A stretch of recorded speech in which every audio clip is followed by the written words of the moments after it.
is the birthplace of diversity. Diversity of species, plants, people, diversity of each and all. In this environment, some stand out, get involved, invest, and create meaning by making a difference, being part of the solution, and promoting well-being for all. What if one man, and then a group, had embodied this ambition for 50 years? What if caring for the human being as a whole was the first step on the life adventure, from health to beauty, united by a common mission, linking pharmaceuticals, healthcare,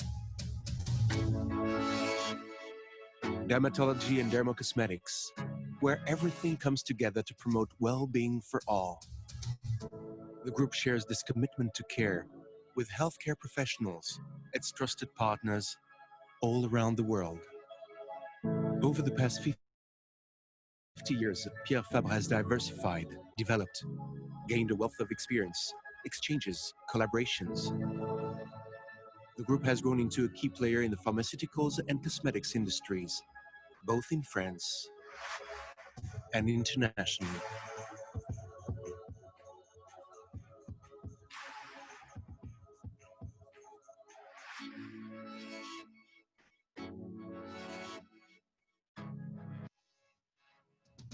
Achieving this level of growth means daring, innovating, creating, inventing, developing again and again. Every day, Pierre Fabre makes innovation a priority.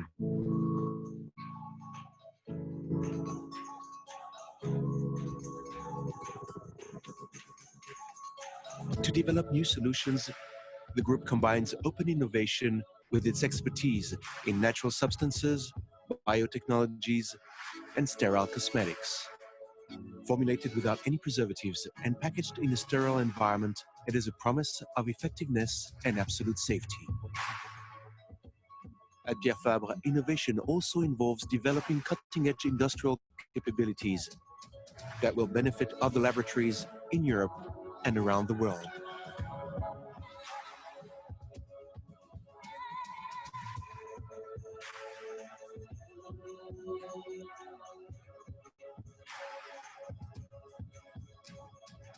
Continuously exploring nature and its resources, always learning from new experiences. But what if moving forward depends on never forgetting the past? The group's heritage has always been a shared story, a story of places and people, a way of affirming identity and uniqueness, of combining international development and regional expansion.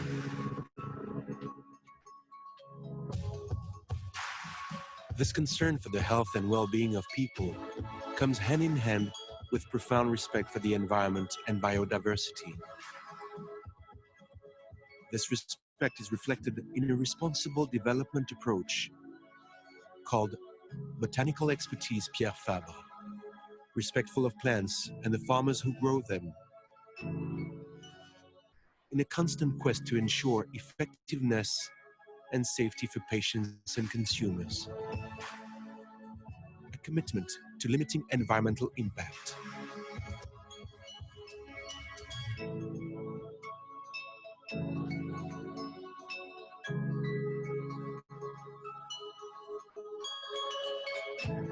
In order to pursue its development in accordance with its founders' humanist values, the group has always chosen to remain independent. A unique situation in France, it is owned first and foremost by the Pierre Fabre Foundation and secondarily by its own employees. The foundation is a public interest organization recognized by the French government, whose mission is to improve access to quality drugs and healthcare in developing countries. The balance between humanism and cutting-edge science is embodied in our common goal to always innovate and care for those around us, while striving to preserve life, present, and future.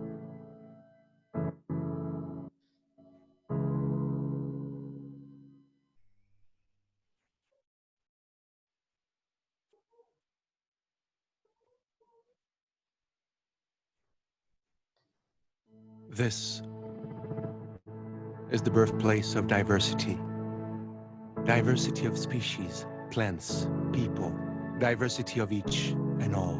In this environment, some stand out, get involved, invest, and create meaning by making a difference, being part of the solution, and promoting well-being for all. What if one man, and then a group,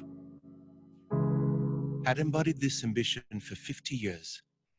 What if caring for the human being as a whole was the first step on a life adventure, from health to beauty, united by a common mission, linking pharmaceuticals, healthcare,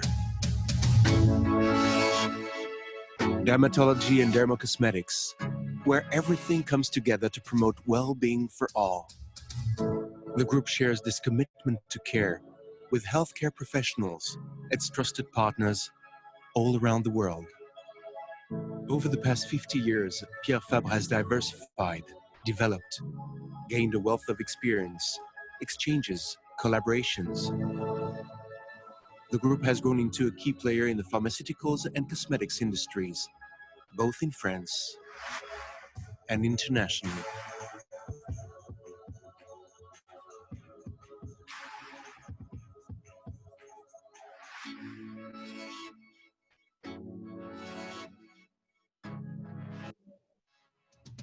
Achieving this level of growth means daring, innovating, creating, inventing, developing again and again. Every day, Pierre Fabre makes innovation a priority.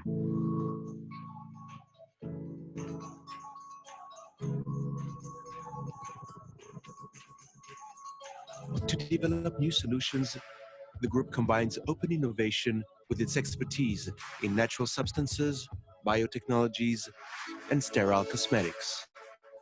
Formulated without any preservatives and packaged in a sterile environment, it is a promise of effectiveness and absolute safety.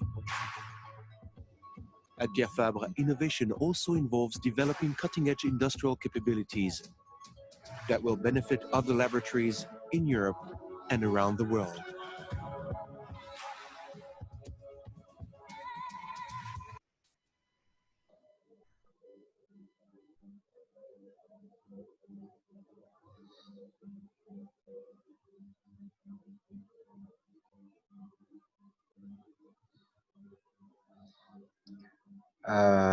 I guess that the video is finished. So, good afternoon to all. Good afternoon to the excellent speakers that we have, which I have the honor really to be with you. And on behalf of the Arab Medical Association Against Cancer and the CRG group, we are welcoming all of you that we have now the excellent education course that we have now. It will be about the anti-cancer treatment in COVID-19 era. I would like to welcome my co-chair, my chair that we have, Dr. Ihab Nukari, the General Director at Al-Bairouni Hospital in Syria, as all the speakers and panelists in this course. And I'm really happy that in this course we have three of the members of the board of AMAAC, Dr. Maha Manachi, Dr. Bassim Bahrani من Oman, and Dr. Fadi Farhat. So you are welcome all, and we'll start with our first speakers, Dr. Maher Saifo. He is the Associate Professor of Clinical Oncology at Faculty of Medicine in Damascus University, Syria.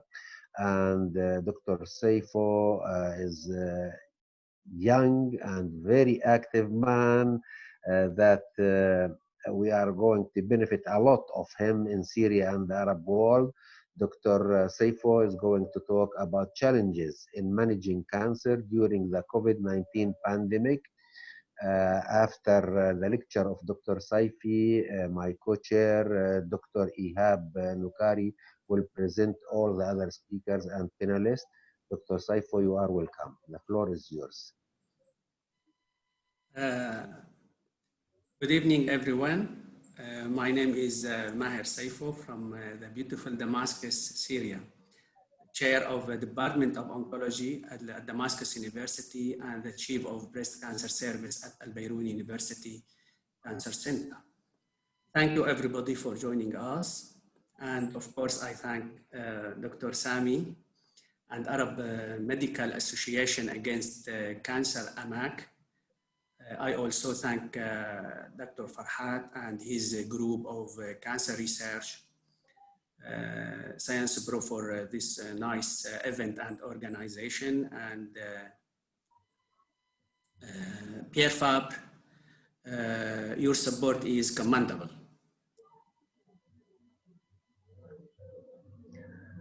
I don't want to forget also Dr. Kadri, that who is also with us, the president of the Syrian Oncology Society and member of the board of AMAAC.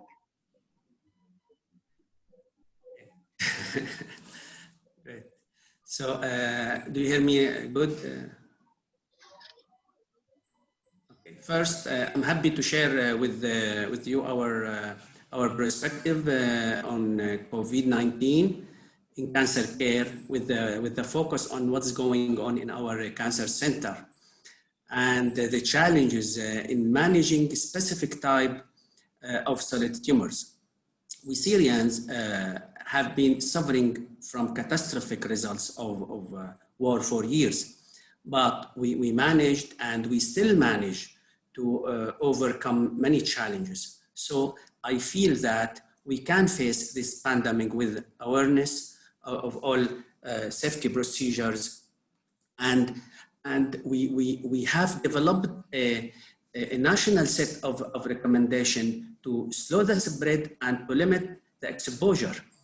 We put it in practice for both healthcare workers and cancer patients. Our goal was to continue providing cancer care as much as feasible, so we do not impair outcome. So from the beginning, it was crucial to us that cancer care must go on at the time of crisis, even during this pandemic. So we reduced the number of patients interacting face-to-face. Patients are no longer permitted to bring many accompanists to our cancer center. Screen all staff and patients at the entrance and exit for fever and cough. Masks are a must, and social distancing is considered. We also reschedule all routine imaging till this storm passes. We delay non-emergent surgery and give preoperative systemic therapy, either chemo or endocrine therapy. And provide other care service via telemedicine like phone, WhatsApp, Skype, and Messenger. Although many have compared COVID pandemic to other influenza pandemic, we must remember that we live in a very different world in 2020. We have tools that were not previously available, including the technology to conduct telemedicine visit and highly effective treatment for breast cancer. So how can we best use these tools and balance the risk of the pandemic with the imperative for providing the best possible care for our patients? Here's what we have implemented at our breast cancer service.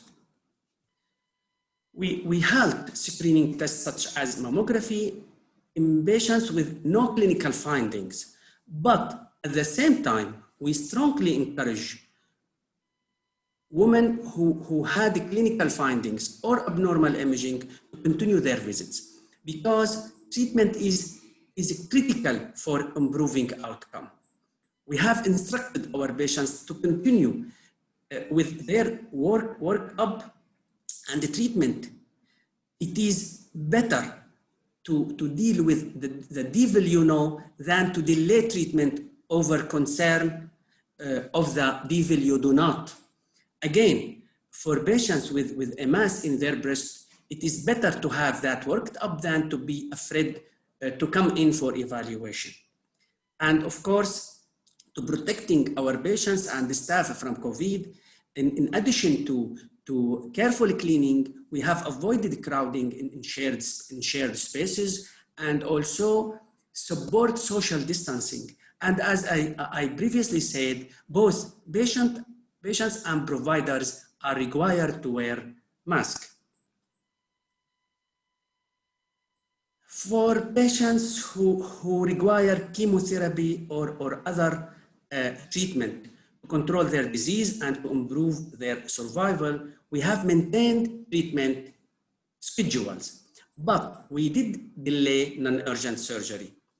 And our patients who present to our clinic go through routine screen for COVID-19 symptoms like fever and cough. If patient has a potential symptom, then patients are referred for X-rays, CAT scan, and when necessary, COVID testing in out facilities. So at our center, COVID screening symptoms are performed on all comers, especially patients who are coming for surgery or any procedure that might produce separate, including bronchoscopy and colonoscopy. So furthermore, healthcare providers at Bairouni University Hospital are wearing not only masks, as you see in this recent photos. They are wearing not only masks, but also face shield, head cover, gloves, eyes protectors, shoes, and gowns. I think our approach is working well. For example, despite rising cases in Damascus, we have not seen exposures related to healthcare settings. So هالبيكتشر امبارح صباحا بالعياده وبنفس الوقت بحب شارككم صور من شعبة الثدي في مشفى البيروني الجامعي اللي انا بسميه قلعة البيروني. هي صور من شعبتنا.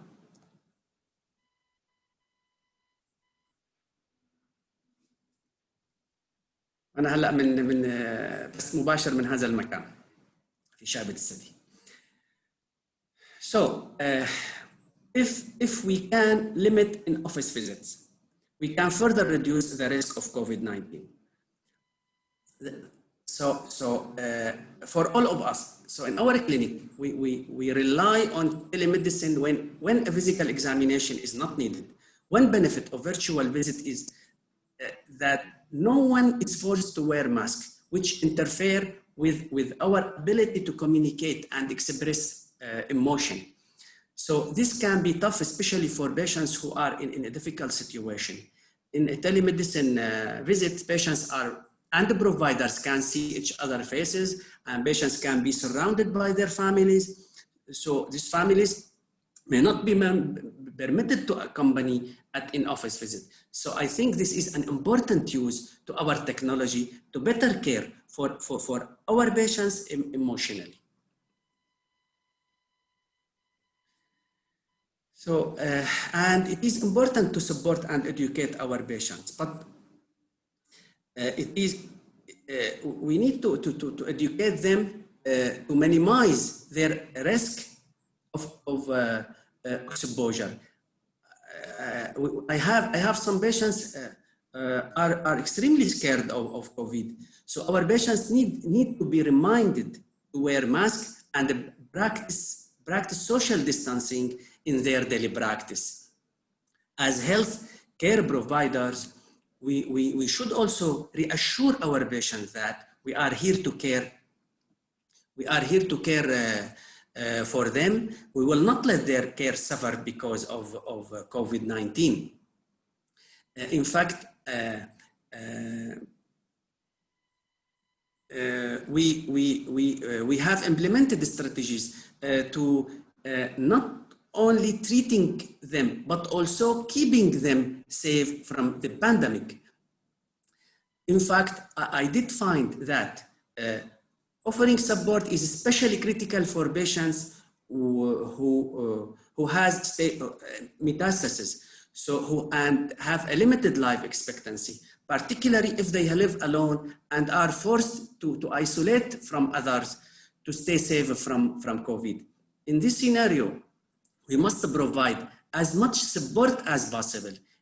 Indeed, having face-to-face contact is so important during this time to help support and prevent them from depression and isolation. And as providers, we have been very concerned that delaying cases that in need of immediate care during this pandemic would lead to influx and large number of new patients, and other who had never been seen or who had not been seen for several months. So as Syrians, we struggle to balance the risk of COVID with other health concerns. I suspect we are at the beginning. In my busy practice, I recently had 5 new diagnoses in 1 week, including 3 patients with locally advanced breast cancer. 2 of them are 42 years of age. 1 is 20 years old.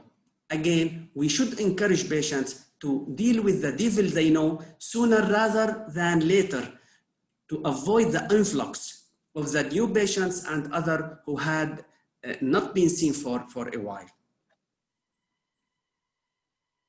In the next 5 slides, I'd like to share with you consideration and priorities from Clinical Care Option website. This slide here are consideration for medical oncology. Chemotherapy schedules may be modified to reduce clinical visits. Target therapy, the addition of oral target agent like CDK inhibitors, mTOR inhibitors to endocrine therapy may be delayed in first-line setting. Endocrine therapy, the oral endocrine agent like tamoxifen, aromatase inhibitor are not immunosuppressive and can be safely continued. Fulvestrant is not immunosuppressive, but require monthly clinical administration. Aromatase inhibitor are, we opt for aromatase inhibitor over tamoxifen for neoadjuvant endocrine therapy. And here the priorities for medical oncology in breast cancer patients. Priority A, the conditions that are immediately life-threatening or need urgent treatment. Priority B, the condition less urgent than priority A, but which need treatment before the pandemic ends. Priority C, condition can be safe, delaying, but until the pandemic ends. So, for instance, priority A, patients with oncologic emergency like febrile neutropenia, hypercalcemia, intolerable pain, symptomatic pleural infusion, or brain metastasis. Priority B, patients with inflammatory breast cancer. We consider here the neoadjuvant chemo. Another priority B, patients with a triple negative breast cancer or HER2 positive breast cancer. We consider here neoadjuvant and adjuvant chemotherapy, as most of you know that we give neoadjuvant therapy when tumor bigger than 2 centimeters or lymph node positive, clinically positive. This slide showed the priorities for radiation oncology. So the priority A, when bleeding, painful, improbable local regional disease, symptomatic metastatic disease. We consider over here palliative radiotherapy. Another priority A, if progression during neoadjuvant chemo, and we consider here the definitive radiotherapy. priority B, inflammatory breast cancer, post mastectomy with lymph node positive more than 4 or more. We consider post mastectomy radiation. Another priority B, when node positive triple negative breast cancer or HER2 positive disease, we consider here whole breast radiotherapy. Another example, ductal carcinoma in situ is a priority C. So the next couple slides regarding the priorities for surgical oncology, I'll skip it. The last couple slides of my presentation, our challenges in GI clinic.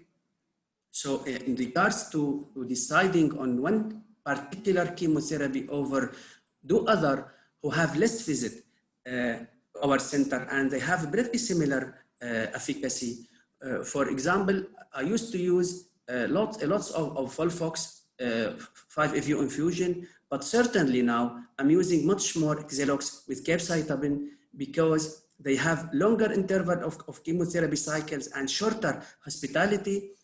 Definitely, I changed my practice in this way. So changing number of visits and its duration. In terms of GI metastatic setting, it can be very aggressive. So I think really we have to taking into account the patients we have in front of us to make a decision about the treatment. Finally, regarding patients with neuroendocrine tumor, thankfully, these tumors tend to be more slow growing. So we're more comfortable discuss delaying treatment or delaying scans when is appropriate. So just taking case by case. My last slide about our challenges in lung cancer. So most patients with lung cancer diagnosed with locally advanced carcinoma and are potential candidate for systemic therapy. Indeed, interruptions and delays in the administration of therapy are associated with worse outcome. All patients with in-person appointments for follow-up or therapy are screened for symptoms of COVID-19, including fever, cough, loss of taste or smell, headache, and muscles pain, etc. Because these symptoms can be also occur in cancer patients with COVID, without COVID, due to their either disease or treatment. For patients with who are receiving immune checkpoint inhibitors who are clinically stable without any adverse event, we extend the duration to 4 and now 6-week regimens to lessening the frequency of clinical visit. For early stage patients, we avoid delay and interruption in the treatment, including surgery, adjuvant radiation, and adjuvant chemotherapy. Finally, telephone visits are offered to patients who have completed therapy and those who are stable and receiving patients who have completed and follow up, or patients who receiving oral therapy without new symptoms. I finished my presentation, and thank you all for joining us and listening. Thank you, Dr. Maher, for keeping in a good time. So also I would like to thank our colleagues from Pierre Fabre that they are always there supporting us. And now, dear co-chair, Dr. Ihab, the floor is yours. And I think we keep the questions to the panel. They will discuss it and they will hire all the questions. مساء الخير جميعا. شكرا كثير دكتور سامي.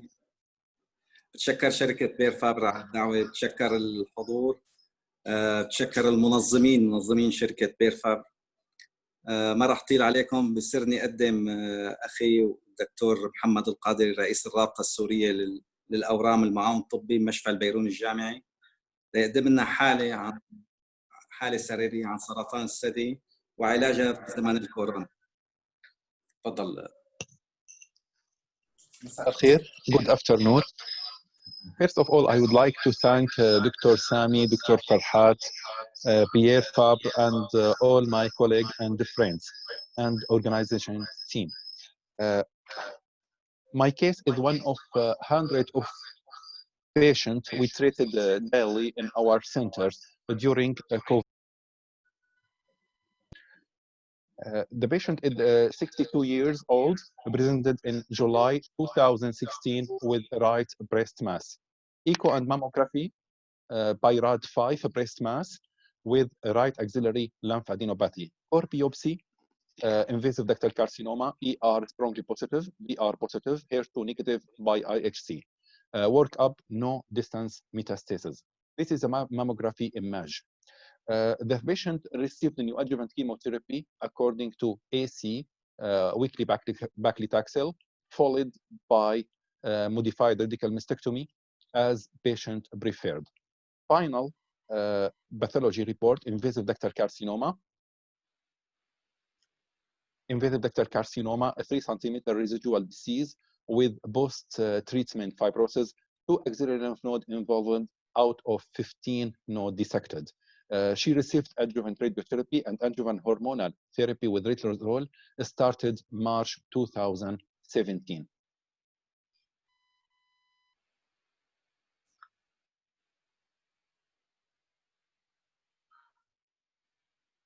In March 2018, the patient developed non-productive cough. CT scan showed multiple lung metastases.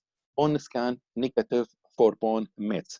No evidence clinically for visceral crisis. The biopsy from lung metastasis confirmed invasive ductal carcinoma, ER strongly positive, BR positive, HER2 negative. This patient treated first-line hormonal therapy with Vaslodex as single agent because CDK4/6 inhibitors not officially available in Syria. Patient had very good response for about 15 months before she developed a new pulmonary metastasis with negative on scan.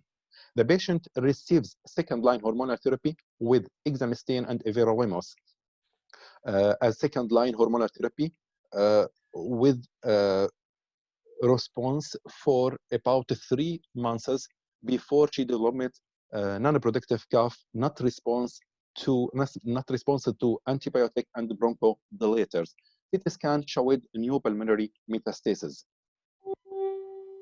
In October 2019, patient started weekly paclitaxel with a very good response, as we show in the CT scan slides.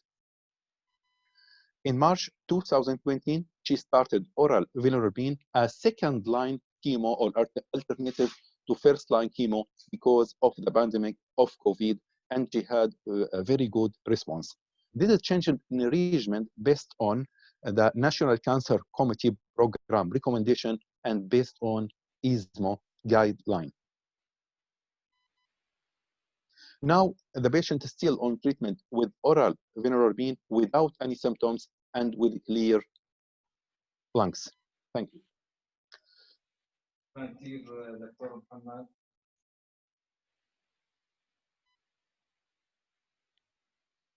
شكرا كثير دكتور محمد. دكتور سامي، ناخذ الأسئلة هلا.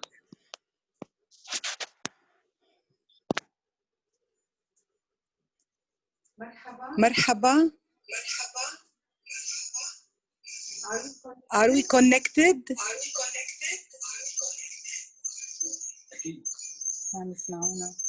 You are so well connected. عم نسمع صوتك 4 مرات. So first time echo. So maybe you have two connections. You have to cancel one of it.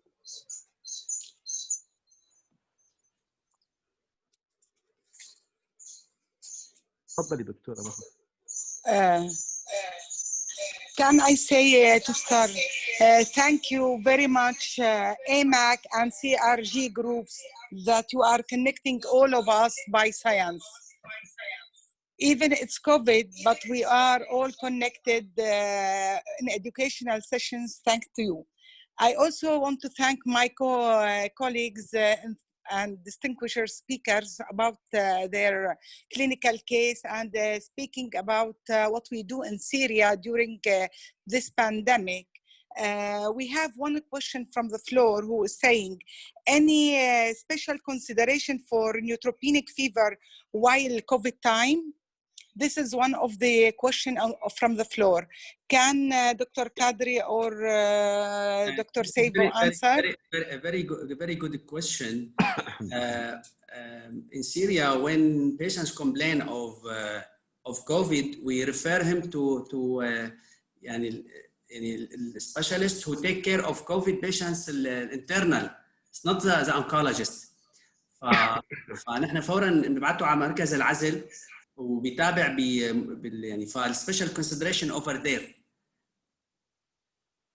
نحن not treating patients complaining of COVID. As I said, يعني نحن when we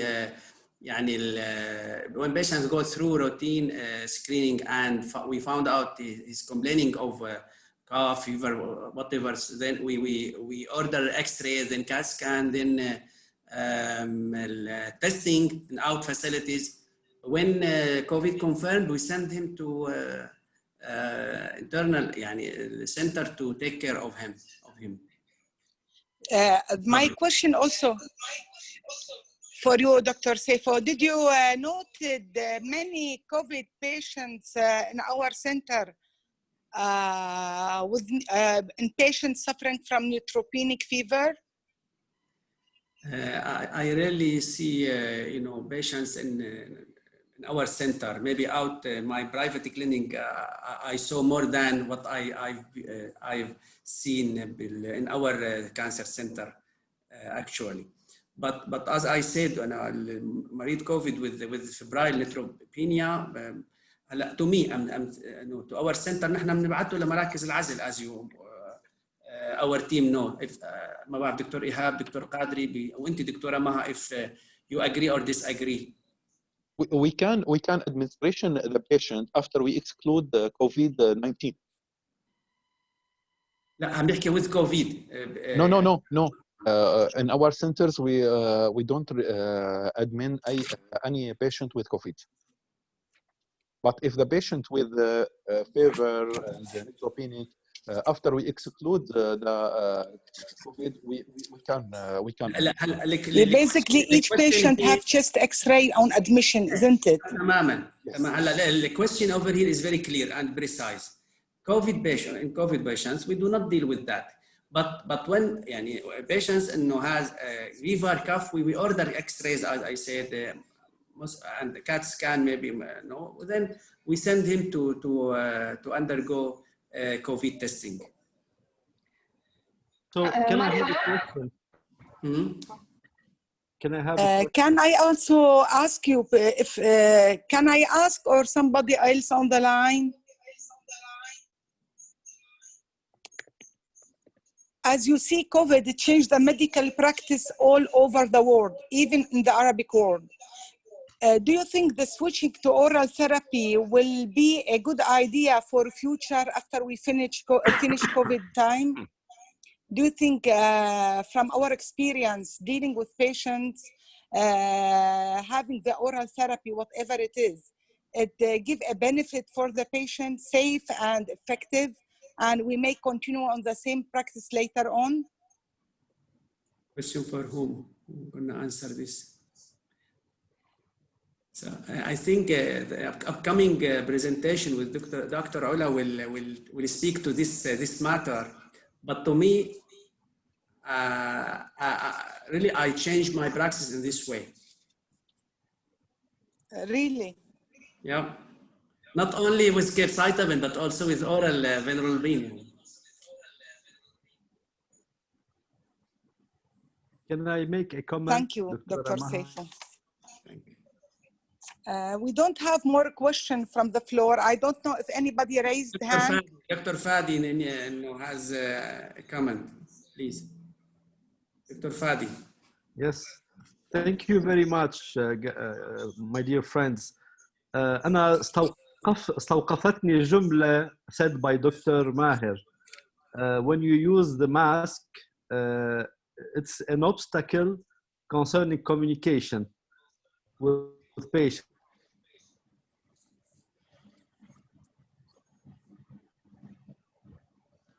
The connection is poor. Connection is poor. Our facial expression with patient.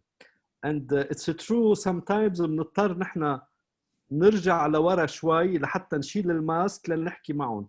We don't pay attention. We do it spontaneously. But this means that we have to make more attention for that.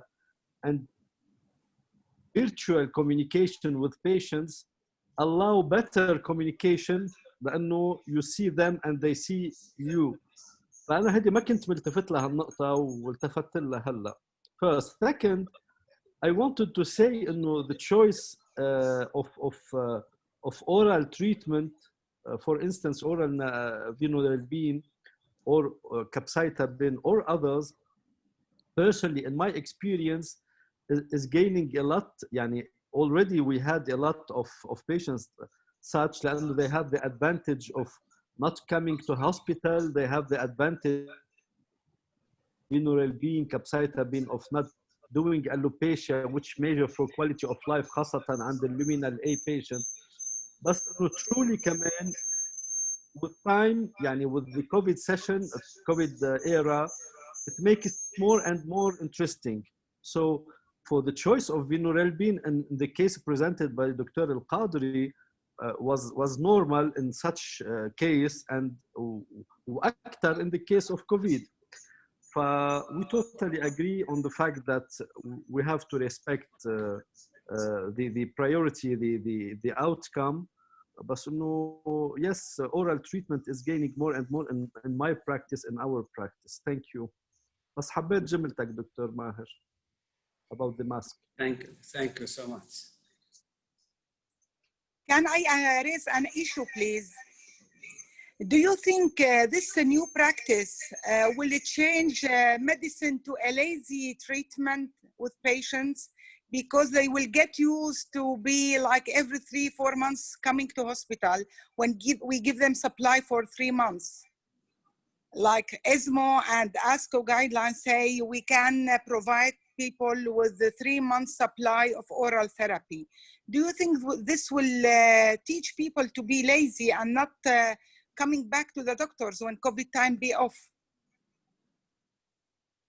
Do you think this will harm the patients in the future? This is not, yeah. And I want to say that for the first time I made the confinement, I did what I called video call with video clinic. يعني I used to put my assistant near and بلشت فيها من أول الطريق, and I did the same with pharmaceutical. I was يعني early did that. خلينا نكون honest, the major problem هو the payment لأنه there is no payment in such activities. Yeah. And some of patients had to ask what to do now. كنا نجاوب إنه for the time being no problem. يعني it's not the priority. But I think we have to establish a way to do that. And I am going for that now. لأنه it might be easier for patients not to go for a long distance to see the doctor. It might be a win-win situation. يعني less contact, your consultants يعني بالنهاية نحن as a business we have to نحافظ عليها ونحافظ على صحة المريض. So we have to think about that. The obstacle هو the payment. And I'm seeing that it's not a real obstacle لأنه with time it's coming. Yes, it will change our practice. Yes, we observed and we don't need to see the patients so frequently. Yes, it was perceived very positively by the patients. From the first day we started that, I felt that the patients were very happy to do that لأنه they do it from home. It's the same. We are doing conferences from home. So yes, I think it will change. Dr. Fadi, we've been practicing this way before the COVID era, indeed, on phone, on WhatsApp. Patients share with us, you know, هي مشكلتنا من قبل الكوفيد صراحة. Exactly. دكتورة أمل. ايه كان بدي اسال بخصوص التيلي ميديسن which is يعني هلا كلنا عم نعتمدها، بس practically speaking ما بتلاحظ مثلا بخصوص اللاب تيست، يعني وقت بدهم يعملوا اللاب تيست للبيشنتس، يعني هيدي كمان it's another challenge يعني either it's true بس مثل ما قال دكتور ماهر كمان مزبوط، نحن we were practicing that من زمان. شو هي اكبر مشكله عند الدكتور بمناطقنا؟ هي يعني the personal relation with the patient. قد ايه بيوصلنا تليفونات انا بقول لمرضاي احنا بقول لهم بتعرفوا نحن اللو ما بيلزمنا انه نجاوب على تليفوننا، اللو بيقول انه اذا عندك مشكله روح على المستشفى. نحن بنعملها لتكون اونست لانه نحن شرقيين وبنحب العلاقات وبنحب نرضي مريضنا. سكند لانه for business issue for business interest you have to do that. فلاحظنا انه هلا it might be more interesting، يعني if we regularize it will be interesting. انتبهوا المرضى whatever you teach them to do you learn them you guide them they will be happy. نحن المشكله عندنا it's not structured in our mind but it will come، لانه انا اسهل لي هلا اقول لهم مثل ما عم بيقول دكتور ماهر مثل ما قال الدكتوره مها انه ايما نحن عم نعملها من زمان. مين منكم ما بيجي تليفونات وما بيجي؟ انا وقاعد معكم يجيني السؤال انه نص سؤال طلعوا اللاب بس ما طلعت البيت سكان. اوكي I was obliged to answer him لانه they are anxious. yes it might be interesting ونحن we have to push for that. I think we have to push for that لانه imagine قديش في economy ما في ديبلاسمون، ما في كونتاكت وفرنا، استعمل وقته لشيء ثاني ووقتنا لشيء ثاني.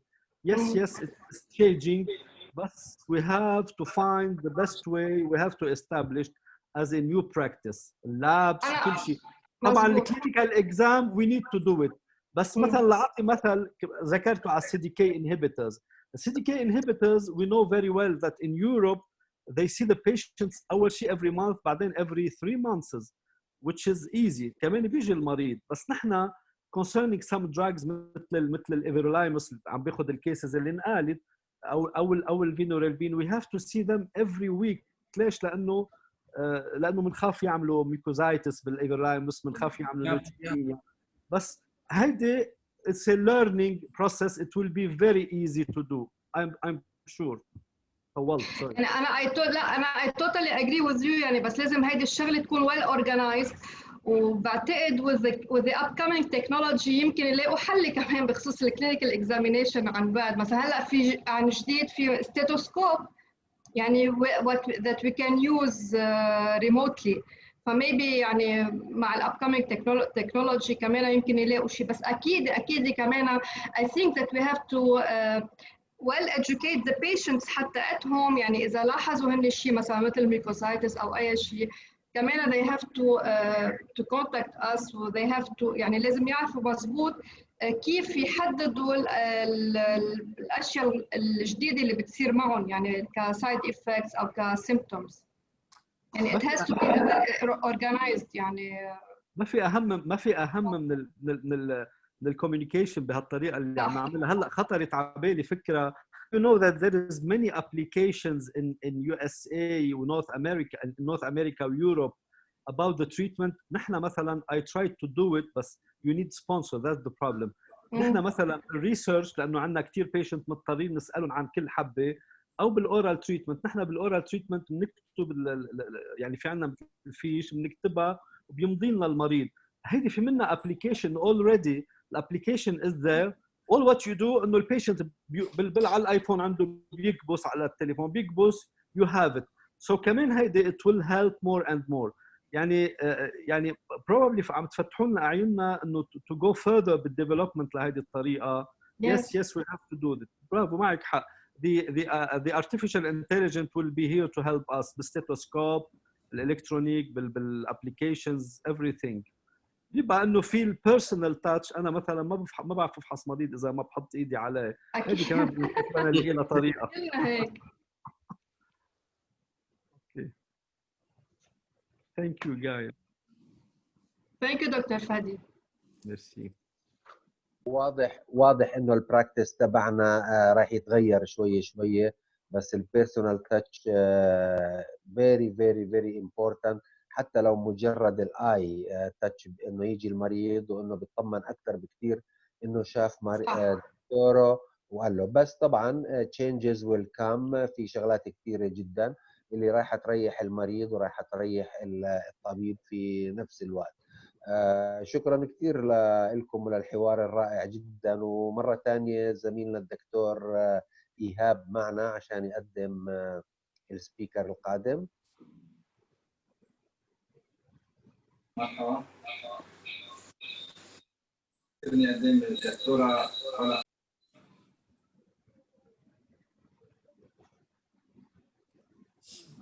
It's a bit challenging for me. دكتورة علا. Yes. أولاً أهلاً بيكم دكتور سامي، وحشتني جداً. Dr. Fadi, it's a pleasure to be here. Thank you very much for inviting me. Thank you for hosting this. So as we all know that COVID-19 has truly challenged the medical practice. It challenged us as oncologists. It has truly made us look at the available resources that we have and forced us to use the available resources that should be have been used a very long time ago. So my talk is on oral chemotherapy in the era of COVID-19. I'll be focusing only on the oral chemotherapy. And as you all know, this is a meta-analysis from the highly infected countries looking at the incidence of infection in cancer patients. And you can see that the infection in cancer patient is actually double the non-cancer patients. Not only this, but the risk of serious complications is more than 30%. And when you look at the Italian data, 20% of those who died from COVID in Italy were having active cancer. This is quite serious, and it's showing us that this is quite a vulnerable group of patients. And if you look at the serious events, patients with cancer were more prone to have, actually 70 to 80% of those patients who had COVID-19 and had cancer, those patients had to be admitted to the ICU or had to be on a ventilator. If you look at compared to the non-cancer patients, this is quite a lot. Even in those who are cancer survivors, still it is quite a lot and quite overwhelming. And if you look at the incidence of the serious events, it's around 39% compared to 8%. So quite a vulnerable group of patients. And if you look by cancer, this is data from New York showing that lung cancer patients were having the highest mortality, around 55%. And this was more associated with older age, multiple comorbidities, D-dimer and lactate. It was not associated with the disease. The death wasn't due to the disease, and it wasn't due to COVID-19. And the highest comorbidity that was associated with death in lung cancer, and this was trying to assess the comorbid conditions that were associated with death in cancer patients. COPD and current smokers were the highest causes, and those are typically present in all our lung cancer patients. TheraVault is a study that was done on looking at thoracic cancer patients who had COVID-19, and this study did show that there are almost 25%, 83% or 84% did have comorbidities, which was mainly against COPD, and the major complication that was seen in those patients were pneumonia, pneumonitis, and ARDS. Hospitalization was seen in almost 76% of those patients. That's quite a number, and you can see that again, death is around 35%. So this is again quite a lot. So the facts are, cancer patients are quite vulnerable. There are unexpected high mortality, especially in thoracic cancer patients, around 40%. The cause of death was COVID-19. It wasn't the cancer, it wasn't the treatment, and most infections were caught in the hospital, which means that there is increased infection leading to high mortality. And again, it can be as high as 55% in lung cancer. We have now an overwhelmed medical community. We've all seen how the hospitals were shut down. In the National Cancer Institute, we actually decreased the staff that were working. We had a very high incidence of staff affected, overwhelmed us for a very long time, which led to delays and is leading to delays in the diagnosis and treatment of the patients. And this is actually affecting the overall survival of our patients. So what needs to be done is we need to prevent the infections, and we need to choose the best treatment for our patients that will not compromise the results of or magnitude of benefit from the treatment that they should receive. Now, the ESMO did say that we need to prioritize our cancer patients, because by the end of the day, we need to know who are the patients whom we are going to see in the clinics, whom are the patients that we need to give treatment and not delay this treatment. And a high priority is considered to be condition that is life-threatening, those are unstable patients, but those have a magnitude of clinical benefit that will really increase the overall survival or quality of life. A medium priority are those who are not having a critical condition, but are having delay, but we know that when we delay the treatment beyond 6 weeks, this will impact the overall survival, and we know that the magnitude of the clinical benefit is intermediate. The low priority are those patients whom we know that if we delay the service during the COVID, this will not really affect the overall survival and quality of life. So how do we prevent infection? Since we know that this is an infection that will occur during the COVID, most of our patients are getting the infection from hospitals. So almost all guidelines, and you've all said it, we need to protect the patient and staff, which is masks and control the clinical setting and do social distancing, decrease the number of people around the cancer patients, whether it's the cancer team, no visitors, excuse me. But more importantly, you need to decrease the number of clinical visits for that patient. You need to prioritize the patient, who is the patient who's going to come to you, and you need to schedule those patients to come on a longer interval, for example, 3 to 4 weeks instead of every week, and try to use drugs that can be given at home, such as oral drugs, and this is why the presentation is called oral chemotherapy. So if you look at the ASCO guidelines during the COVID, the recommendation is switch chemotherapy from IV to oral treatment. Those patients who are not having or having a deep remission, you may consider stopping with chemotherapy for patients, and for higher patients who are going to have neutropenia, please give them prophylactic treatment. Similarly, the ESMO, reduce the number of clinical visits. It's very important, 3 or 2 weekly as opposed to every week.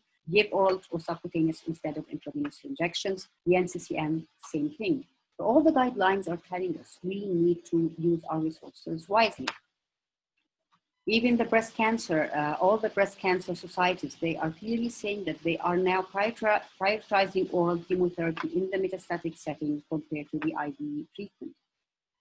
In looking at our national guidelines, the Egyptian guidelines again are saying are recommending that oral or subcutaneous treatment should be given instead of IV, and definitely we should use G-CSF as prophylaxis for patients treated with new drugs. And the Lebanese Society are again telling us that we should consider oral treatment options and to decrease the visits for the patients. So the question is, are oral chemotherapeutics equivalent to its intravenous forms? And you know that oral vinorelbine, it has a rapid absorption around 1.5 to 3 hours. The half-life is around 35 to 40 hours. There is no increase in the in the individual variability. But more importantly, there is a clear dose correspondence. For a dose of 25 milligrams IV, this corresponds to 60 milligrams per square meter orally. And for the 30 milligrams per square meter, this corresponds to an 80 milligrams per square meter.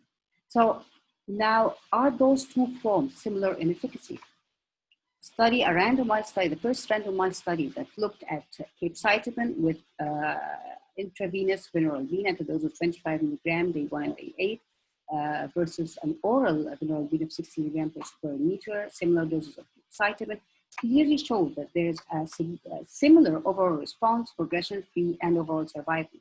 We're asking about efficacy, they are as effective and they have similar efficacy. And more importantly, almost all women who received the oral vinorelbine did say that it was much more favorable and advantageous for them. Lung cancer, as I told you, I mean, most of the mortality is in cancer. 55% during the COVID, they did die. They have a high incidence of comorbid COPD.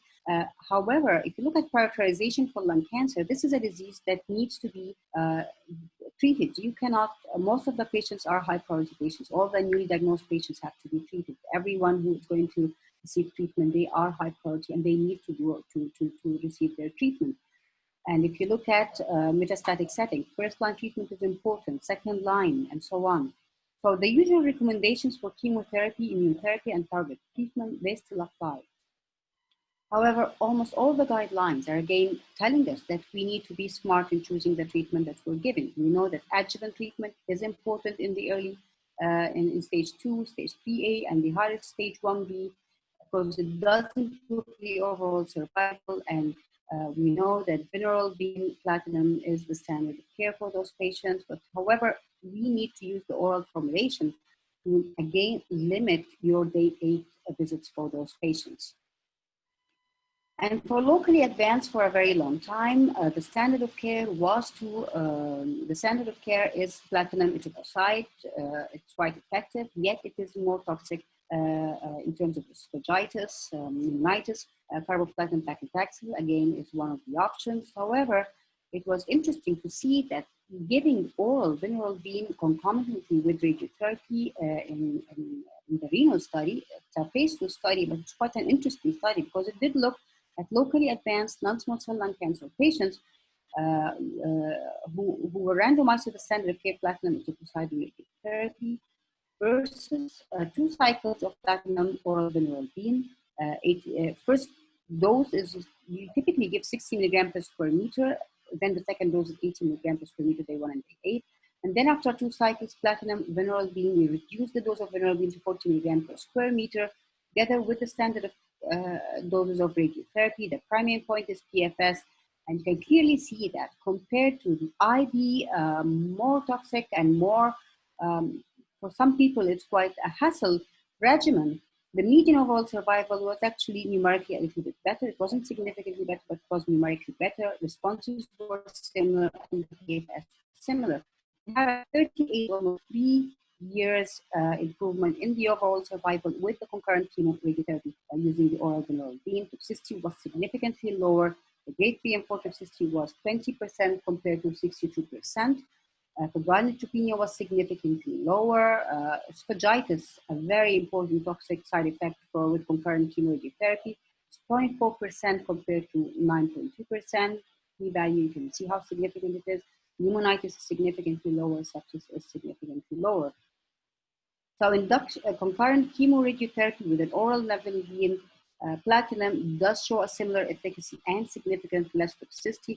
And this is why the NHS in England is now recommended this and is using this protocol concurrently with radiotherapy in the locally advanced non-small cell lung cancer. Now, the advanced disease, we know that vinorelbine platinum compared to gemcitabine platinum, they are equivalent. Their overall responses are actually similar, numerically better. The median survival is similar. So both regimens are similar. This is an IV formulation. And looking at with less thrombocytopenia, we do see more neutropenia in the vinorelbine platinum arm. However, thrombocytopenia is much less and alopecia is much, much less. So what about the oral regimen? The NAVO trial 01 randomized patients in the non-squamous non-small cell lung cancer to the standard of care pemetrexed platinum compared to the oral vinorelbine. Again, this is a small trial. However, it did show that in a 2-to-1 randomization that compared to the standard of care platinum pemetrexed, Platinum oral vinorelbine, day 1 and day 8, again a dose of 80 milligram, and we always start with a 60 milligram vinorelbine in the first cycle. This was associated with similar progression-free survival, similar median overall survival of around 11 months, making this actually an effective option for those, even for the non-squamous histology, with the convenience of oral formulation and the economical convenience compared to pemetrexed.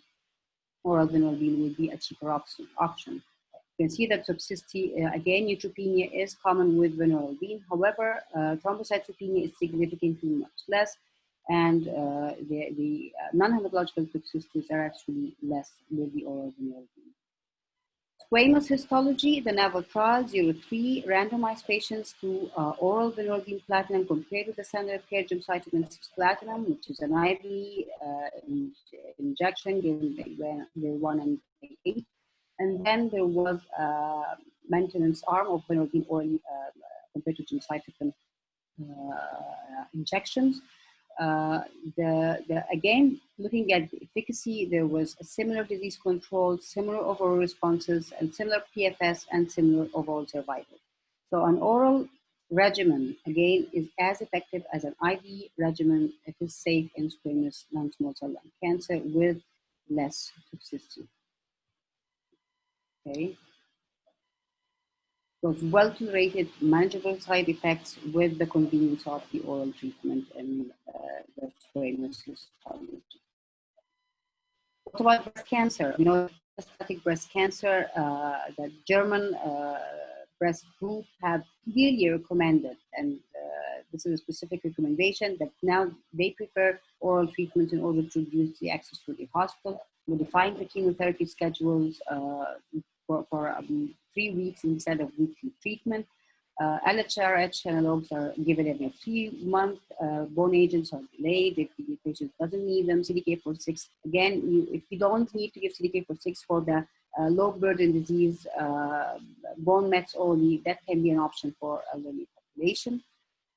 In the HER2 negative metastatic breast cancer, and the first line treatment, typically taxanes weekly. Taxanes were given by most of the oncologists, and it was interesting to see that when you compare vinorelbine, a randomized trial of vinorelbine weekly, day 1, day 8, day 15, to paclitaxel 80 milligram per square meter, day 1, day 8, day 15, was similar disease control. The median survival was similar. The 1 year overall survival was 78 compared to 68 months. So this is a regimen, an oral treatment that is giving you the same efficacy as the injection, the weekly injection, and you are again protecting your patients from the weekly visits to the hospital. And looking at the side effects, they were significantly lower compared to the weekly paclitaxel, not only less peripheral neuropathy, and more importantly, there is no alopecia with the vinorelbine regimen, this is why breast cancer patients, they enjoy it more. What about giving for your high bulk disease, and when you want to, typically we give single agents in metastatic breast cancer, but when we're having bulky metastases, you can give combination treatments. This is a trial, the NORCAP trial looked at combination, a complete oral combination of vinorelbine oral gemcitabine compared to paclitaxel gemcitabine or docetaxel gemcitabine in breast cancer patient. You can see that overall responses were similar, the treatment-free survival was similar, overall survival was similar in the oral arm compared to the IV formulation. And the toxicity was significantly lower with the oral arm compared to the IV combination, and less use of GCSF was administered for those patients. And again, almost no alopecia compared to having alopecia in 72% of the patients. In the HER2 negative metastatic breast cancer who had prior anthracyclines, again, giving oral vinorelbine, capecitabine, or oral vinorelbine alternating with capecitabine, focusing on the docetaxel capecitabine and oral vinorelbine capecitabine, you can see that the responses are similar, median PFS is similar, and overall, again, is similar in both patients. So Oral combination is equivalent to capecitabine docetaxel in terms of efficacy, and again, much less side effects. You can see neutropenia with the docetaxel is much higher, it's around 83%, which is something that we don't want in this time of the COVID-19, compared to 39% with oral vinorelbine. Alopecia is significantly higher with the docetaxel arm. What about the HER2-positive metastatic breast cancer? And we know that based on the combination index, which is, if it's less than 1, this means that this is synergistic to trastuzumab. And if it's higher than 1, this means that these drugs are antagonistic to trastuzumab. If you look at the synergistic group, vinorelbine is 0.34, and which seems to be the most synergistic with trastuzumab, followed by docetaxel, cyclophosphamide, liposomal doxorubicin. So a trial that looked at combination of trastuzumab, taxanes, compared to oral vinorelbine and trastuzumab in HER2 overexpressing metastatic breast cancer with a primary endpoint of PFS and secondary of overall survival. There were better responses in the vinorelbine arm. There was more CRs in those patients compared to the docetaxel arm, or compared to the paclitaxel arm, and so the responses were better. But more importantly is that bone metastasis-free survival was significantly better, and more importantly was the median survival was significantly better, 59 months compared to 49 months. Those reductions due to treatment-induced toxicity were around 30% with the taxane arm, compared to 15% with the vinorelbine arm. So nevelbine oral with trastuzumab in the HER2-positive first-line metastatic breast cancer patients is more efficacious and less toxic compared to the taxane trastuzumab arm. This led the ADC4 to recommend. Okay. This led the ADC4 to recommend oral drugs such as vinorelbine becoming the most recommended now to avoid alopecia and priority of patients. Patients are treated with a single agent. Again, vinorelbine, capecitabine are the preferred choices. And for the HER2-positive patients, vinorelbine is preferred, followed by taxanes. And when you need dual blockages with trastuzumab and pertuzumab, again, with the taxanes, vinorelbine, nab-paclitaxel, capecitabine are offered. The NCCN is again adding the oral vinorelbine in the guidelines in the HER2-negative patients, and in the HER2-positive patients with trastuzumab plus vinorelbine is in the guidelines. So, based on the fact that we are in a situation where we need to prevent infection for our patients, we need to give them the best evidence-based treatment that will ensure the best overall survival for those patients and the best quality of life. The International National COVID-19 has mindedly adapted the guidelines to manage those patients. It has to be dynamic, it has to be tailored to the patient's condition and hospital resources and physician experiences. And putting in mind that although that curve is flattening, yet we're still not out of the COVID-19. And if we have a second wave, and if the COVID-19 keeps on extended, the risk of unavailability of the high-level care in oncology would be a great problem for us.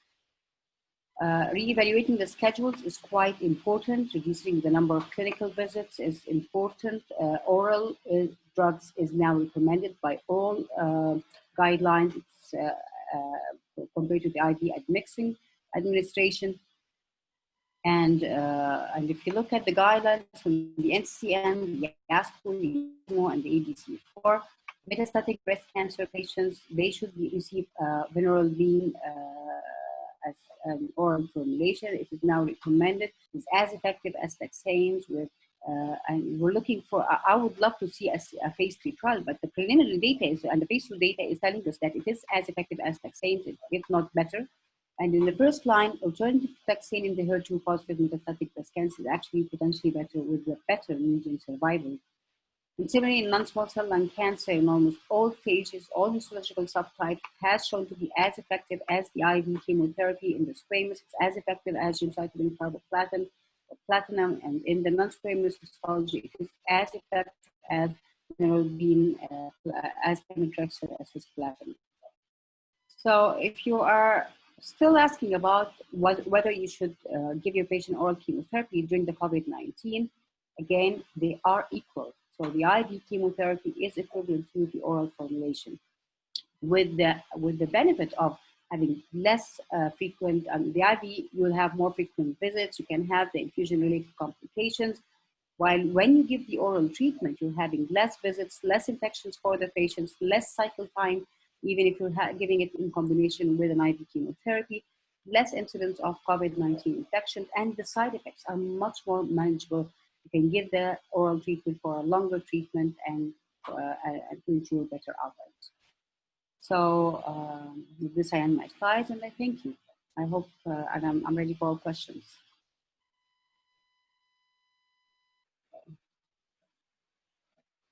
So. شكرا كثير الدكتورة علا. نأجل الأسئلة وأنا بتكلم أصلاً I hope in the slides were clear يعني. شكرا كثير دكتور. هلا دكتور باسم بحراني عندنا محاضرته الثانية يحكينا كمان عن الكوفيد how you should prepare for a potential second wave of the coronavirus. دكتور باسم انت معنا؟ ايه معاكم. ايوه تفضل. اهلا وسهلا. يلا بسم الله الرحمن الرحيم. دكتور باسم من عمان. شكرا جزيلا. عموما المحاضرة مالي ان شاء الله ما تكون تقريبا مملة لبعض الأطباء، لأنها بتكون أكثر شيء من ناحية إدارية أكثر من ناحية علاجية. How we should prepare for the potential second wave of COVID-19. Just a minute. وش المقصود بالsecond wave? A second wave refers to a subsequent serious increase in cases of COVID-19 that occurs after the original surge has been squashed. And we can see now a lot of countries who are number of cases has been going down, started to come out, become more. Recently, today there's some report from France, for example, they have reported more than 6,000 cases in the past 24 hours. A second wave of outbreak are likely to come in the autumn or winter of 2020, and that time we're expecting the number of cases might go up. And that we're coming from, it happened in the past. For example, when you had pandemic of H1N1 influenza in USA in the spring of 2020, it has returned for a second wave in the autumn and winter of that year in USA.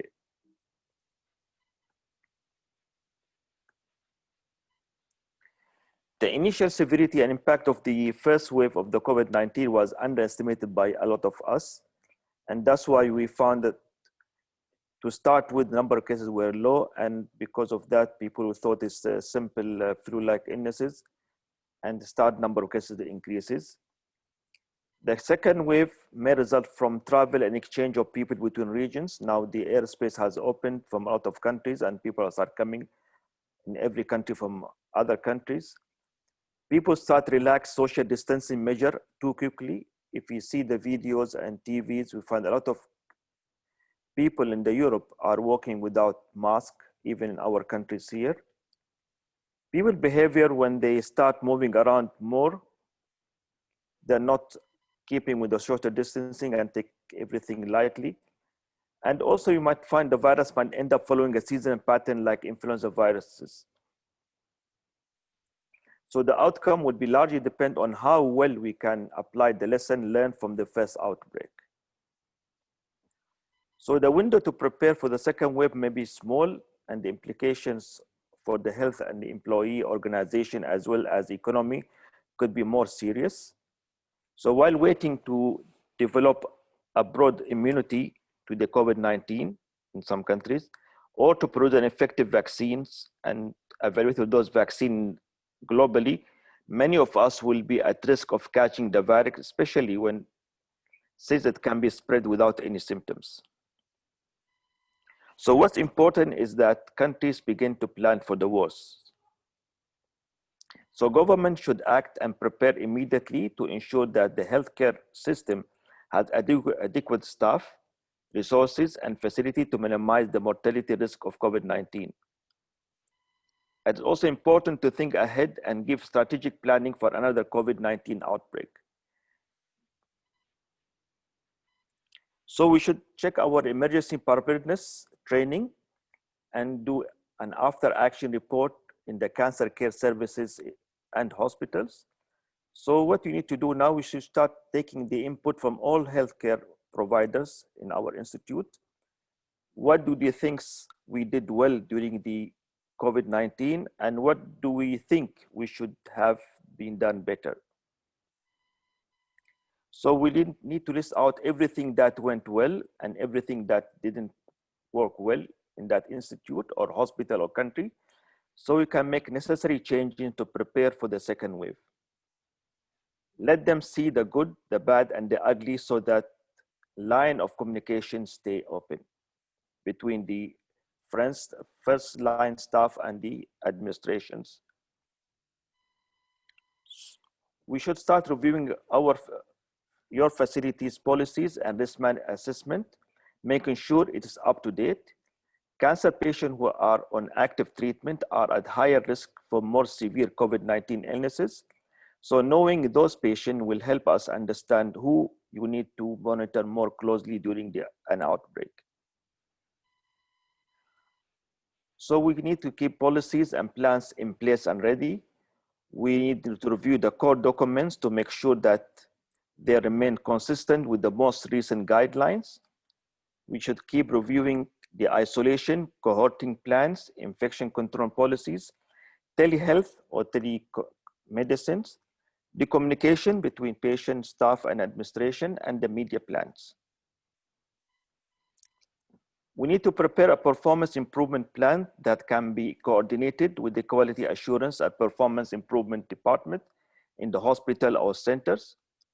We should have a clear guidelines of movement of your staff and have a cohorting plan for those suspected to have COVID-19 for the staff and also for patients, relatives who are coming for visit. There should be policy for cleaning environment, services, shared equipment, personal protective equipment, and supply and disposable policy. Regular cleaning and disinfections of shared equipment and frequently touched services in residence rooms and common areas should be kept done on a regular basis. We should provide supply necessary to adhere with recommendation of infection control practices, and policy should be there for accepting new patients during the active pandemic for both transfer from hospital to hospital, admission from the communities, and for outpatient appointment. We should have a clear policy for DNR, CPR, and care of the ventilator-dependent patient in our hospitals. Healthcare providers with suspect COVID-19 should be prioritized for testing, assess facilities with staff shortage, especially we are going to expect increased number of patients, and there's a high risk of staff getting infected, so we may experience staff shortage. We should implement sick leave policies that are flexible and consistent with public health policies. We should assess current and projected personal protective equipment levels in our hospitals, so we have enough stock when the second epidemic comes. And we should continue to practice COVID-19 precautions such as physical distancing, hand washing, and mask wearing. We should stay in touch with the local health authorities who can provide information if COVID-19 cases begin to increase in your city or town. Frontline staff need someone who can coach them, mentor them, and improve their compliance with the basic practice. And we should start working on early flu immunization campaign for our staff, and provide psychological support after care for staff. Especially a lot of them will be burned out with number of cases they are seeing and with their infections. We should also shift from detecting and treating mainly serious cases to detecting and isolating all cases, irrespective of the severity and origin. In regard to detection, suspected cases should be detected quickly after symptom onset. All suspected cases should have test results within 24 hours of identification and sampling. All confirmed cases should be effectively isolated, and all cases or close contacts could be traced, quarantined, and monitored for 14 days, whether in specialized accommodation or self-quarantine. And we should invest in telemedicine and virtual clinics. We should promote and enable standard COVID-19 prevention measures, such as physical distancing, hand washing, respiratory etiquette, and temperature monitoring. And that will be my end of my presentation. Thank you very much for listening. I'm ready for any questions.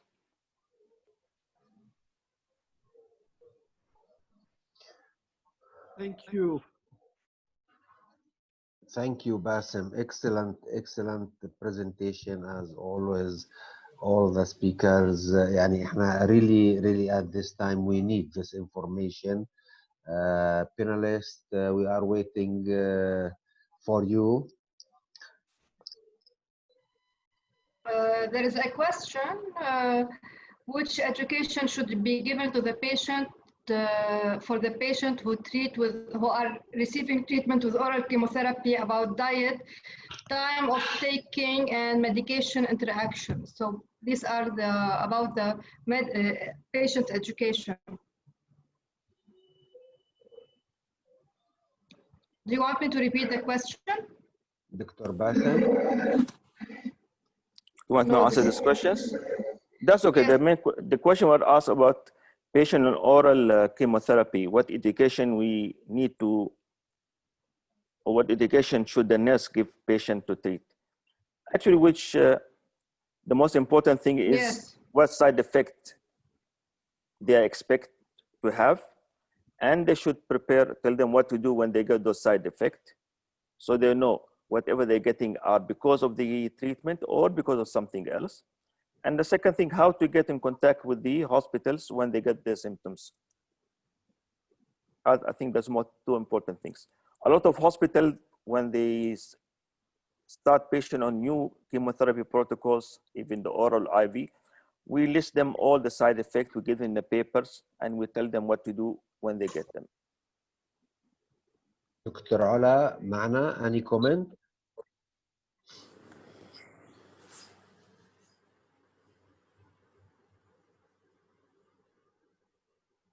شكلها دكتورة علا مش معنا. Can I ask a question, Sami, yes, for both speakers? I'm sorry. As I'm sorry, I'm Butch. Hello, Ola. Hello, how are you? So what? Alhamdulillah, Dr. Maha. Lovely seeing you of it online. Actually, I was very keen about your lecture, and one of the points being raised, as there is a high mortality rate within cancer patients in COVID time, do you think it's wise and justified to do the PCR testing before starting chemotherapy in lung cancer patients? It should be done. And because we have been losing a lot of patients, especially in malignant hematology, we have to do it. The test is becoming more available now. We had problems in the availability of the test. Now it's done even in the private places, but it's okay. So do you think it should be stated in the guideline? It should, yes, especially in lung cancer.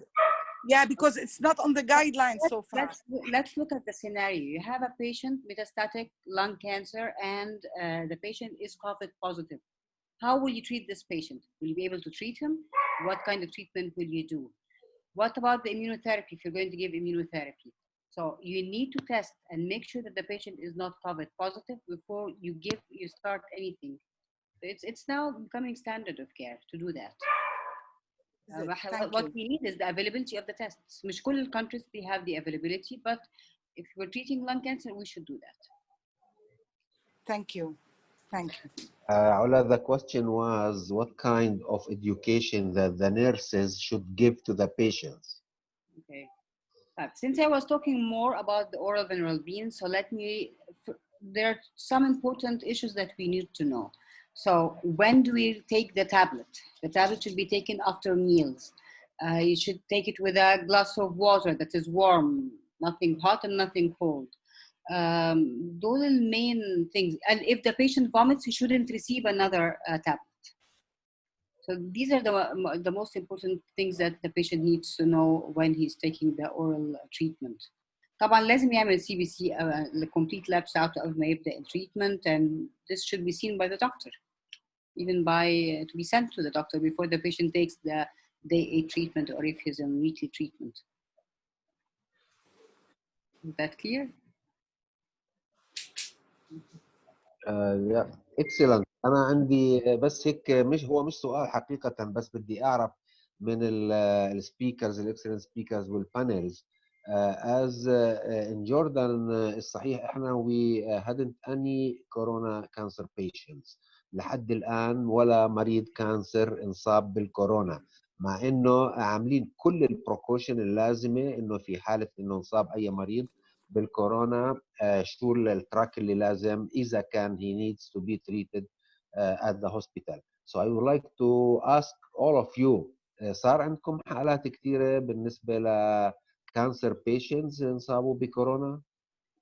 الحقيقة بقدر جاوب كمان أنا عن البيروني وزملائي كمان. الحقيقة we have frequent episodes of corona in our patients, and some of it is deadly cases actually, because some of the patients live far away and they couldn't get to a medical help as soon as possible, and sometimes we are shortage from the intensive care unit. You see, it's a universal problem. So we do have COVID in our patients, especially in hematological patients. In my department, I have about, so far, about 30 patients with COVID.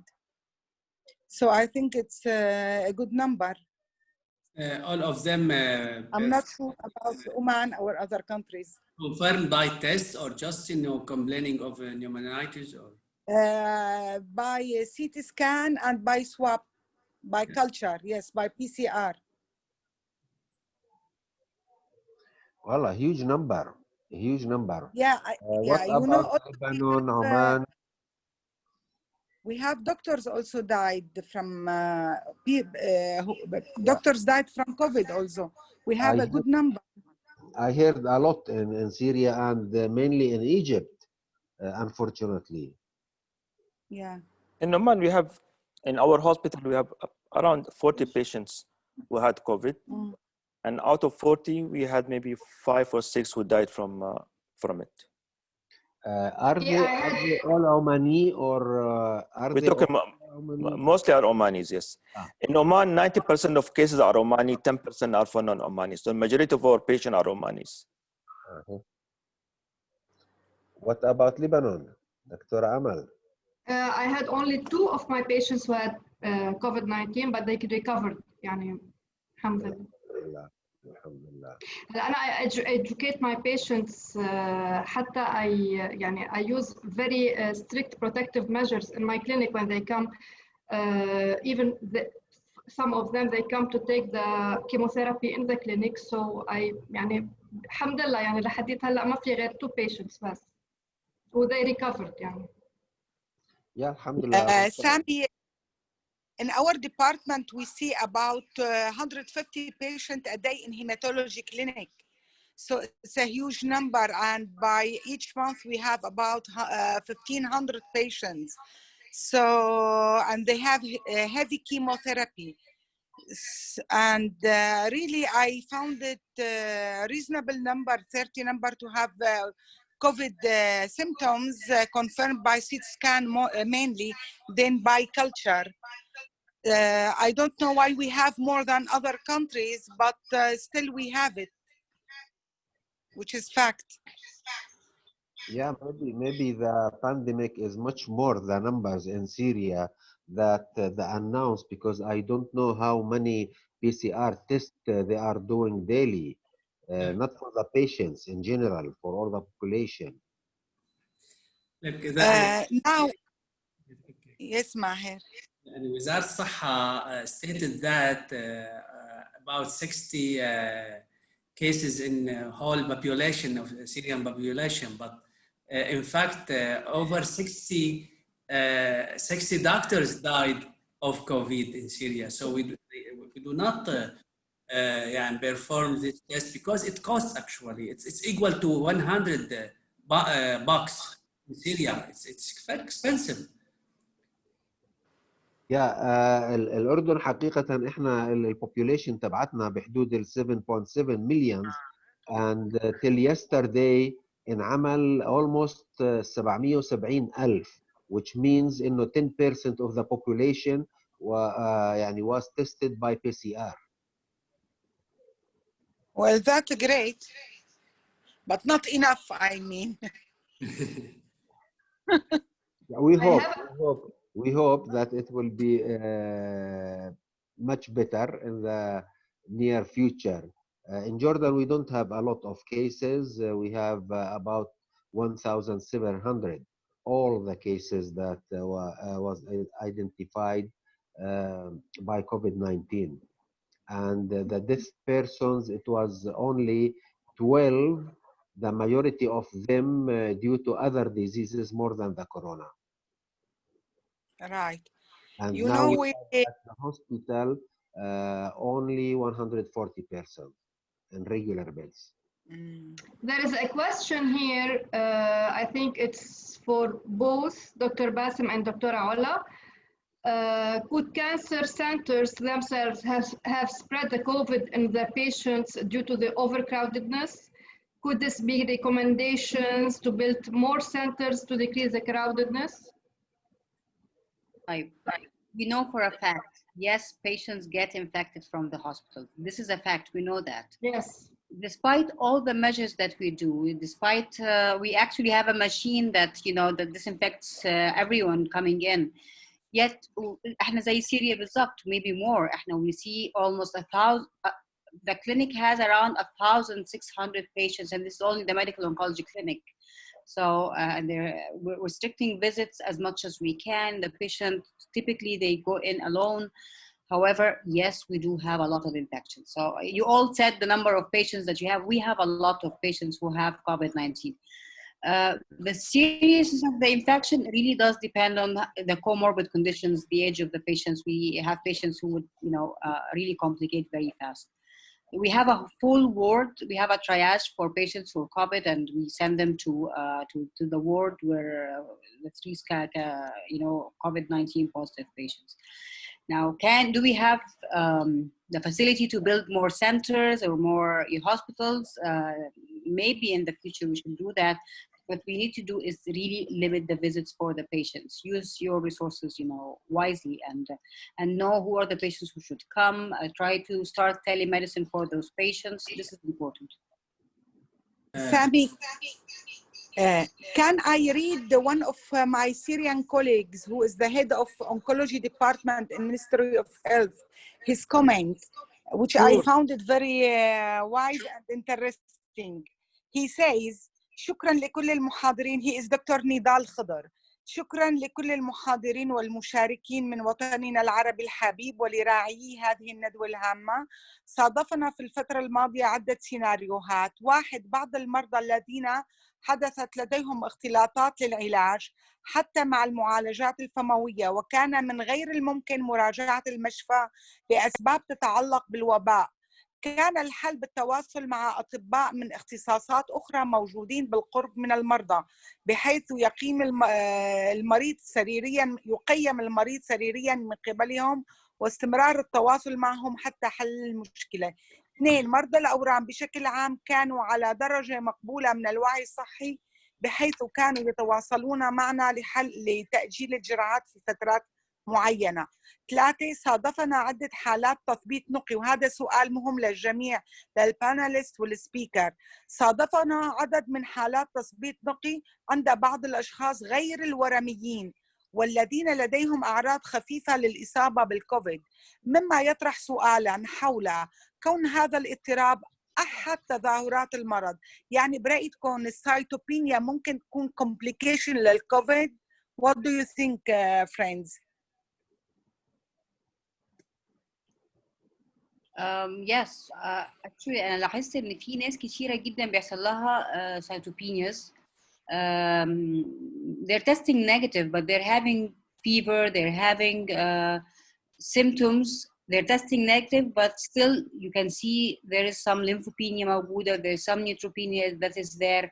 So even those patients, I'm considering them as COVID positive, and they're, you know, we manage them based على الsymptoms بتاعتهم يعني. So how do you think is giving vilgrastim is a wise idea for those patients, Saula? For patients for who are neutropenic, who are non-oncological patients with neutropenia? Well, you need to prevent neutropenia, definitely. So actually, I was talking now about not cancer patients. In general, I've seen normal people who become neutropenic. Now, you need to prevent neutropenia in your cancer patients. Whenever you're giving even moderate regimens that are going to, that are not known to cause severe neutropenia, even those regimens, you need to give primary prophylaxis before giving the treatment, after giving the treatment. This is what we do now. It's standard of care that we give prophylactic growth factors even in the moderately regimens that cause neutropenia. لا بس two points. First لا انه السؤال دكتور نضال عن الاشخاص غير الورميين. هلا to me I do not approach patients with COVID either cancer patients or not. And I do not order tests to them, so I couldn't answer this question because, as I mentioned earlier, to me, or most of our colleagues over here, they do not approach COVID patients. We send them to internal center to take care of them. This is one point. The second one, most of us focusing on patients with COVID. I think in our breast cancer service, it's contrary to hematologic service, as Dr. Maha mentioned. Dr. Maha, she's the director and the head of hematologic service in our center. But in our breast cancer service, which I serve as a chief,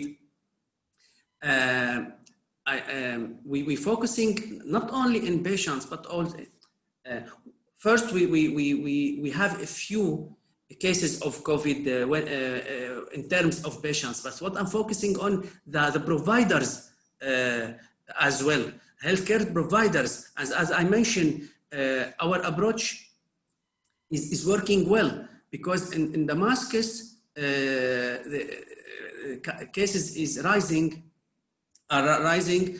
But in our center, we've not seen exposure related to healthcare settings. So this one point, what I'm saying, contrary to our hematologic patients, we have a few cases. But what most important to us, the healthcare providers as well keep safe from COVID. And as I show you a photo from our clinic. How we protecting our healthcare providers. دكتورة مها, دكتورة Amal, if I can, يعني بس to summarize. First of all, it's COVID, it's viral, so yes, cytopenia might have place. We don't know exactly, but there has been some cases thrombocytopenia more than other. Apparently, thrombocytopenia is making COVID. It's a يعني مثل indicator إنه COVID more aggressive. So في data كتير. بس نحن كلنا بنعرف إنه COVID it's a viral infection, so we will find thrombocytopenia and lymphopenia probably. First, second, نحن أصلاً whenever we have a vulnerable patient, يعني هيك حساس, we try to avoid the neutropenia. So كمان we will use GCSF in such cases. Third, we might, for metastatic setting, when the dose intensity is not important, is not really very important, يعني we might decrease the dose in general. طبعا مش بالهوتشكين، مش بالتesticular cancer، مش بالleukemia، مش بالlymphomas, but in some tumor you can discuss avoiding the higher dose at least in the first cycle حتى منوعة بالنيوتروبينيا.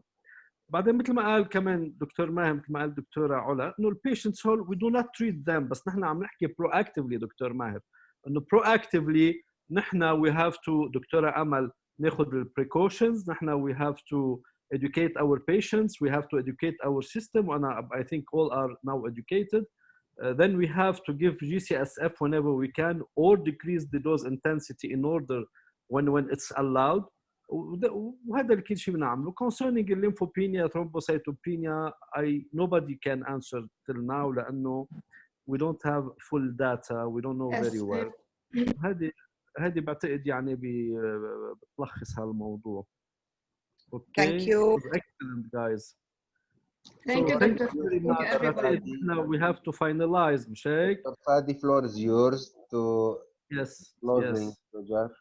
I'm honored للحقيقة by the presence of Dr. Sami, دكتورة علا, دكتورة Maha, دكتور ماهر, دكتورة Amal, دكتور قادري, دكتور نقاري, ودكتور صديقي, دكتور كلكم أصدقائي, دكتور باسم.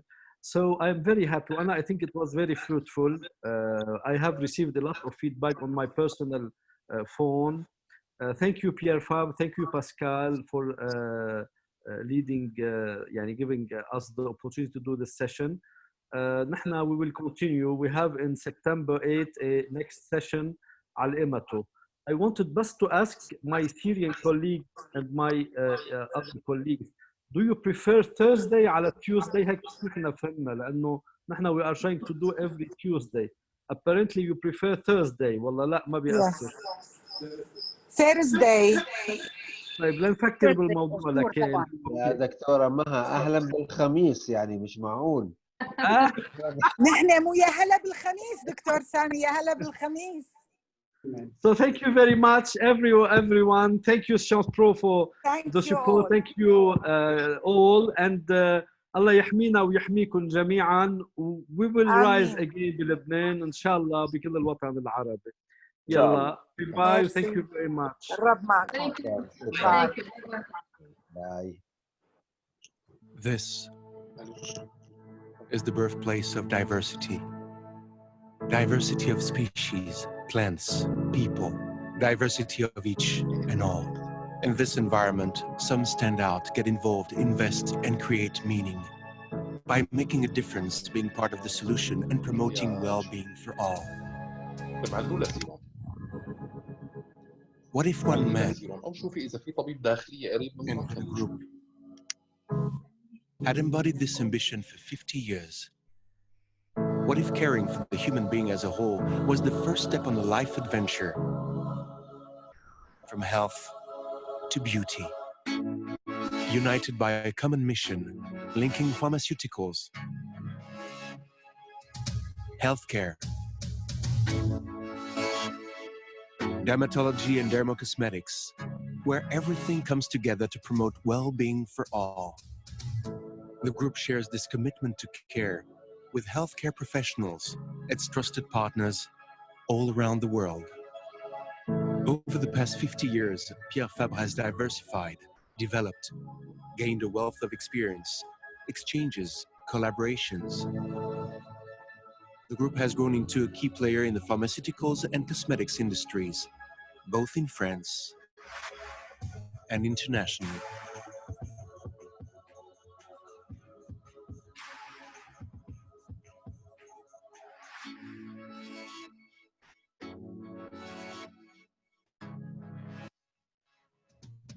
Achieving this level of growth means daring, innovating, creating, inventing, developing again and again. Every day, Pierre Fabre makes innovation a priority.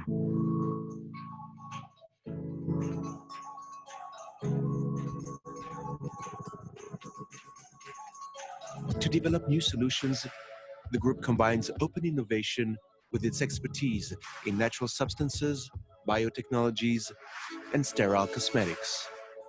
Formulated without any preservatives and packaged in a sterile environment, it is a promise of effectiveness and absolute safety.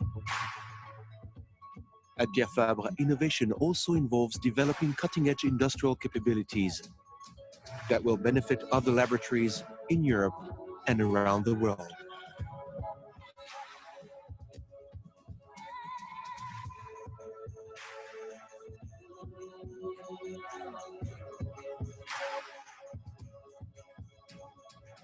Continuously exploring nature and its resources, always learning from new experiences. But what if moving forward depends on never forgetting the past? The group's heritage has always been a shared story, a story of places and people, a way of affirming identity and uniqueness, of combining international development and regional expansion.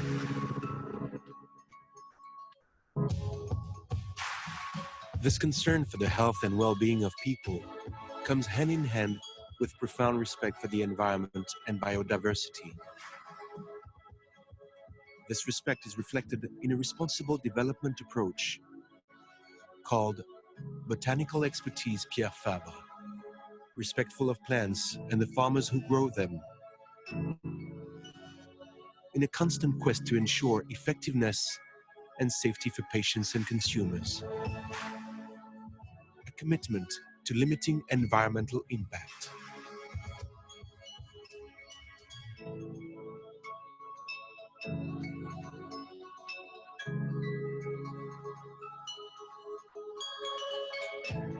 In order to pursue its development in accordance with its founders' humanist values, the group has always chosen to remain independent. A unique situation in France, it is owned first and foremost by the Pierre Fabre Foundation and secondarily by its own employees. The foundation is a public interest organization recognized by the French government, whose mission is to improve access to quality drugs and healthcare in developing countries. The balance between humanism and cutting-edge science is embodied in our common goal to always innovate and care for those around us, while striving to preserve life, present and future.